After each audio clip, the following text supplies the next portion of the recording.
Bonjour, Ciel Mon Info, c'est l'occasion de se pencher sur l'actualité des chrétiens d'ici et d'ailleurs. Aujourd'hui, nous allons évoquer la sortie d'un livre qui s'intéresse aux origines de l'univers. Sylvain Bréchet, bonjour. Bonjour. Alors, vous êtes physicien, chargé de cours à l'École Polytechnique Fédérale, l'EPFL.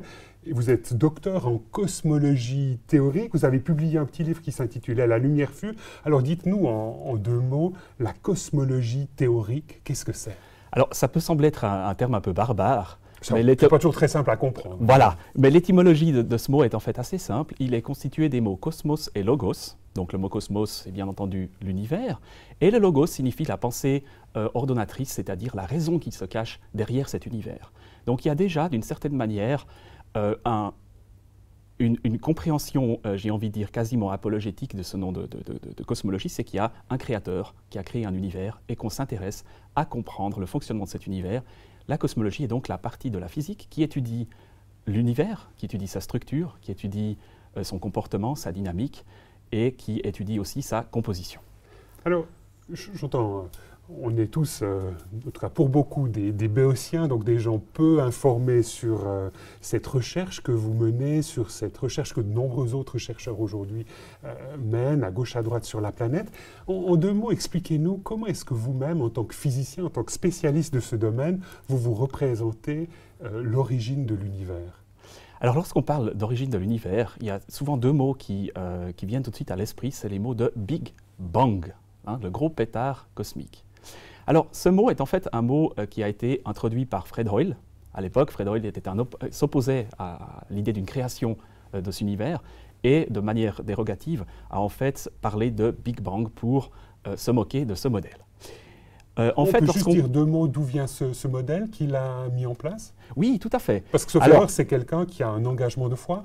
Alors le modèle du Big Bang est en fait dû à la fois à Einstein, qui lui avait, disons, la foi d'Einstein est un peu compliquée, mais derrière c'est vrai qu'il y a l'abbé Georges Lemaître qui a développé les équations d'Einstein, qui les a appliquées dans le cadre de notre univers et qui a vu que l'univers était en expansion. Et si l'univers est en expansion, ça veut dire que les galaxies s'éloignent les unes des autres. Et si on passe le film à l'envers, les galaxies vont se rapprocher les unes des autres, l'univers va rétrécir. Imaginez une grosse sphère qui rétrécit, hein, comme un ballon qu'on gonfle mais qu'on dégonfle si on passe à l'envers. Et ce ballon va finalement se rétrécir en un seul point. Et ce point, c'est ce qu'on appelle mathématiquement une singularité initiale. Toutes les grandeurs physiques tendent soit vers l'infini, soit vers zéro. Alors par exemple, il faisait très très très chaud, hein, la température tendait vers l'infini, alors que le volume, vu que c'est un point, le volume a tendu vers zéro. Donc c'est ce qu'on appelle le Big Bang. Donc si on passe le film à l'endroit, on a une explosion primordiale, un Big Bang qui a lieu partout, et c'est ce qui détermine l'instant t égale 0 de notre univers. Et là, il y a toute une série de formules que vous utilisez, que les spécialistes utilisent. On parle de soupe primordiale. Vous pourriez en deux mots nous dire en quoi ça consiste ? Oui, tout à fait. Alors, d'une certaine manière, la soupe primordiale est due... Enfin, initialement, l'univers était très, très, très, très chaud. Et si vous voulez, toute la matière, tous les constituants matériels étaient dans une sorte de soupe, hein, et même la lumière était piégée dans cette soupe. Et puis, l'univers a commencé à grandir, donc il était en expansion, et cette expansion a provoqué un refroidissement. C'est comme ça que fonctionne votre frigo. Hein. Vous avez des détentes d'un gaz qui a fait refroidir le frigo. Et bien, dans l'univers, c'était pareil. Il s'est tellement refroidi que tout d'un coup, c'est comme si vous prenez par exemple de l'eau. L'eau, si vous la refroidissez au congélateur, vous avez des morceaux de glace qui apparaissent. Et bien là, c'est pareil. Les atomes ont commencé à apparaître, et quand ces atomes sont apparus, la lumière a pu se propager librement. Donc elle était piégée initialement dans cette sorte de soupe, et ensuite elle s'est propagée. Et lorsque cette lumière est apparue dans l'ensemble de l'univers, eh bien cet instant précis, on l'appelle le découplage matière-rayonnement, et ce rayonnement, c'est ce qu'on appelle le rayonnement de fond cosmique. Juste s'il fallait donner quelques dates, là, comment est-ce que vous vous positionnez ? Alors, le rayonnement de fond cosmique a eu lieu à peu près 400 000 ans après, enfin 380 000 ans après le Big Bang. Et d'après les modèles cosmologiques actuels, on se trouve actuellement à 13,7 milliards d'années après le Big Bang. Donc vous avez parlé tout à l'heure d'un univers en expansion. Qu'en est-il de cette matière ? Est-ce que cette matière est aussi dans une dynamique d'expansion ? Alors, cette matière est en expansion. Ce qui se passe, il faut imaginer que vous avez de la matière sur un chewing-gum. Imaginez que la structure de notre univers, c'est-à-dire 3 dimensions d'espace, longueur, largeur, profondeur, et une dimension de temps, forme une sorte de chewing-gum malléable, et ce chewing-gum est en expansion. Ce qui fait que si vous mettez maintenant 2 petits grains de sel sur ce chewing-gum, eh bien, ces grains de sel vont s'éloigner l'un de l'autre, et c'est ce qu'on appelle l'expansion de l'univers. Donc la matière s'éloigne. Puisque cet univers est en expansion. Les galaxies s'éloignent les unes des autres. Et cette matière, de quoi est-elle faite? Alors, la matière qui vous constitue, vous et moi, et puis toutes les planètes qu'on voit, les planètes, les étoiles, les galaxies, etc., cette matière est formée d'atomes qui sont formés d'électrons qui gravitent autour d'un noyau formé de protons et de neutrons. Ceci, c'est la matière qu'on appellerait la matière baryonique, la matière standard. Ça forme à peu près 4 à 5% du contenu matériel, du contenu énergétique de l'univers. Ensuite, vous avez de la matière sombre. Alors, il est clair qu'il y a des planètes... Attendez, expliquez-nous matière sombre. Alors, ça veut tout dire, à fait. C'est une matière qui n'existe pas? Alors, c'est une matière qui existe, qu'on peut détecter, mais qui ne rayonne pas. D'accord. C'est-à-dire que pour que la matière rayonne, il faut qu'il y ait suffisamment de matière. Si vous avez, c'est par exemple une étoile, eh bien, c'est la gravitation qui va provoquer la contraction de l'étoile. Et puis, cette contraction va provoquer un échauffement, et cet échauffement provoque le rayonnement. Okay. Alors, il est possible d'avoir des planètes, par exemple, qui ne sont pas suffisamment massives pour que des réactions thermonucléaires puissent avoir lieu. Et dans ce cas-là, elles ne rayonnent pas, ce qui donne lieu à de la matière sombre. Et tout à l'heure, vous parliez de 4% de matière que l'on connaît. Donc, ça veut dire concrètement qu'il y a dans l'univers 96% de matière ou 96% de matière qu'on aurait perdu? Alors, il y a effectivement de la matière sombre dont je viens de parler, puis encore une autre composante dans les modèles, c'est ce qu'on appelle l'énergie sombre. C'est-à-dire que la matière, à l'échelle de l'univers, interagit uniquement par l'attraction gravitationnelle. Donc, elle va agir comme un frein sur l'expansion. Hein. Vous imaginez ce chewing-gum avec des grains de sel, et les grains de sel s'attirent, et donc ces grains de sel vont en fait ralentir l'expansion du chewing-gum. Ce qu'on constate expérimentalement, c'est que ce chewing-gum est en expansion, mais non seulement il est en expansion, mais cette expansion, elle est accélérée. Ça, on l'a constaté en 98 ou 98, donc c'est relativement récent, hein, ça a moins de 20 ans. Vous êtes vraiment dans ce domaine de recherche, voilà. Et les choses bougent. Les choses bougent, absolument, et c'était quelque chose de très gênant parce que les modèles ne pouvaient pas expliquer cela. Alors on a dû revenir à la base de la base, c'est-à-dire les équations qu'Einstein a lui-même posées, et dans ces équations, vous avez d'un côté la géométrie, de l'autre côté la matière. Et ce qui est intéressant, c'est qu'on peut rajouter une constante dans ces équations. Alors cette constante, on l'a appelée la constante cosmologique. Lorsqu'elle est dans le membre de l'équation qui correspond à la géométrie, mais lorsqu'on fait des mathématiques, on peut prendre une variable d'un côté d'un membre de l'équation, puis la placer dans l'autre membre de l'équation. Lorsqu'elle est dans l'autre membre de l'équation, c'est en fait un contenu énergétique, et on appelle ceci l'énergie sombre. Donc l'énergie sombre et la constante cosmologique sont une seule et même chose, qui sont là. C'est des concepts qu'on utilise pour pouvoir rendre compte, en tout cas à l'heure actuelle, il est possible que ça change dans le futur, pour rendre compte de cette expansion accélérée de notre univers. On vous sent très, très passionné lorsque vous parlez de tout ça. Aussi dans une dynamique, j'imagine, de vulgarisation assez extraordinaire, assez forte par rapport au commun des mortels qui a un peu de peine peut-être à vous suivre dans tous ces domaines. Vous-même, qu'est-ce qui vous passionne dans tout cela, dans cette recherche fondamentale en matière de cosmologie? Alors je dirais, moi ce qui me passionne, alors autant la physique me passionne que les implications philosophiques qui sont derrière cette cosmologie. C'est incroyable de se dire que l'univers a eu un commencement. C'est fou. Pendant des siècles, des millénaires, l'homme vivait dans un univers sans qu'il puisse scientifiquement montrer que cet univers a un commencement. Au jour d'aujourd'hui, on a des modèles, et ces modèles pointent vers un commencement. Et donc là, en tant que croyant, on vous sent tout de suite dire, mais finalement, il y a une sorte d'architecte qui serait à l'origine de ce Big Bang. Tout à fait. Tout à fait, tout pointe vers ceci. C'est d'ailleurs l'un des arguments en faveur de l'existence de Dieu. C'est l'argument cosmologique. Voilà. Mais là, on sent aussi parmi vos collègues physiciens pas mal de débats et des gens qui ne partagent pas du tout vos perspectives.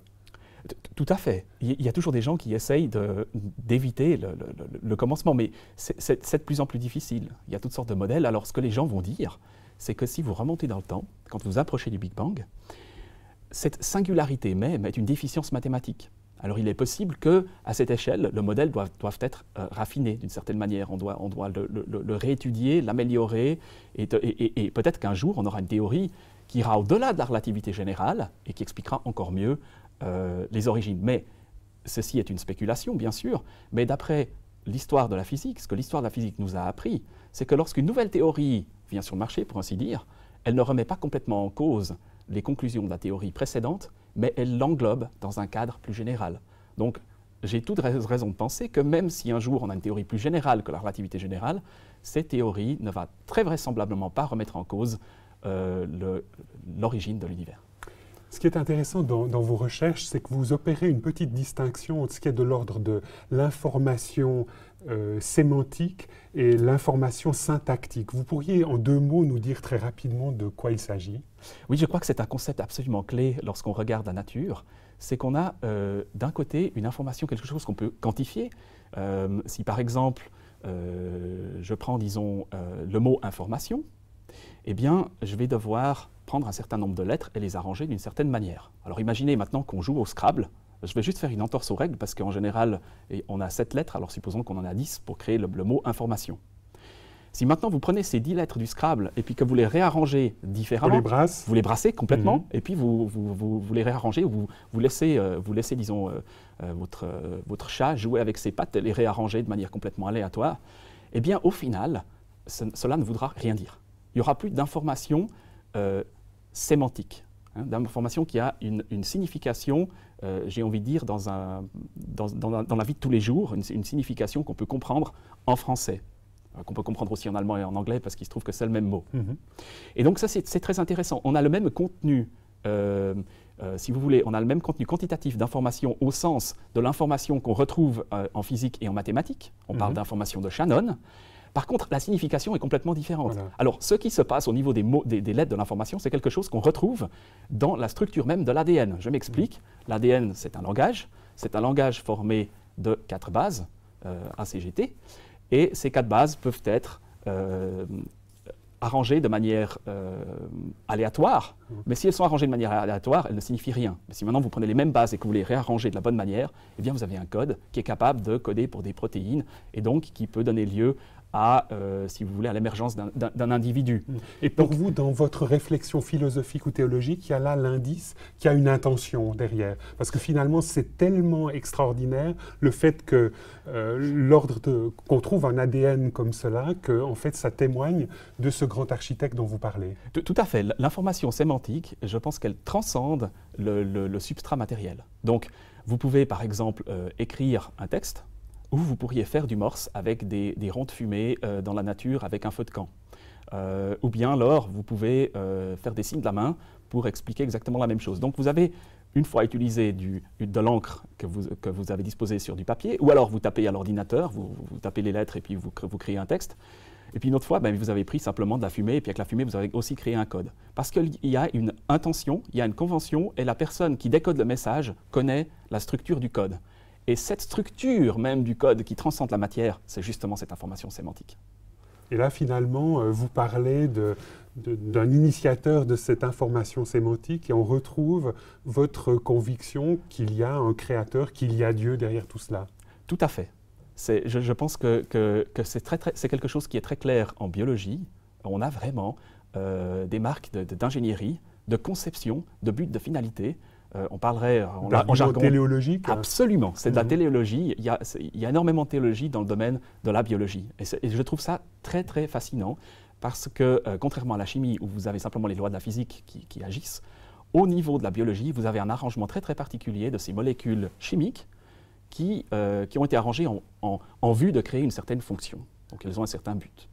Dans votre livre, vous parlez encore d'un autre argument, parce que vous ne parlez pas de preuves, mais vous parlez d'arguments en faveur de l'existence de Dieu. C'est l'argument rationnel, comme quoi l'outil mathématique permet de décrypter la réalité. Alors je vous remercie de parler de cet argument parce que c'est mon argument favori. Et je pense que c'est l'argument le plus fort. Quand vous y réfléchissez, le fait que l'univers soit décrit par des lois, c'est quelque chose de sensationnel.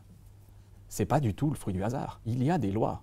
Et bien ces lois, l'évidence même suggère que ces lois ont été créées. Il y a une pensée ordonnatrice à l'origine de ces lois. Et le célèbre Einstein a dit la chose suivante, ce que l'univers a d'incompréhensible, c'est qu'il soit compréhensible. Donc même Einstein a passé énormément de temps à se poser des questions sur cet argument rationnel qui est absolument phénoménal. Et il va plus loin. J'ai un argument que je n'ai pas développé dans le livre, dont j'aimerais juste toucher un mot ici maintenant, c'est qu'en réalité, les lois physiques que nous connaissons sont construites de manière didactique.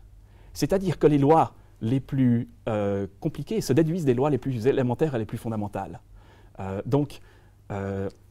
Si on avait dû, à titre d'exemple, si on avait dû tout de suite trouver la théorie de la relativité générale, eh bien, fort est de penser qu'on l'humanité n'y serait peut-être jamais arrivée. Absolument, on ne l'aurait encore pas aujourd'hui. Mais ça a été par échelon. Donc vous-même, en tant que croyant, vous discernez là, de nouveau, cette présence d'un Dieu créateur. Alors c'est un Dieu créateur, et puis c'est un Dieu qui agit comme un pédagogue. Donc il a le souci d'enseigner les merveilles de sa création, comme un père le ferait à un enfant. Et le père laisse l'enfant découvrir les merveilles de sa création. Il ne lui donne pas la solution et la formule fondamentale le premier jour. Non, il le laisse avancer dans sa compréhension et il le guide.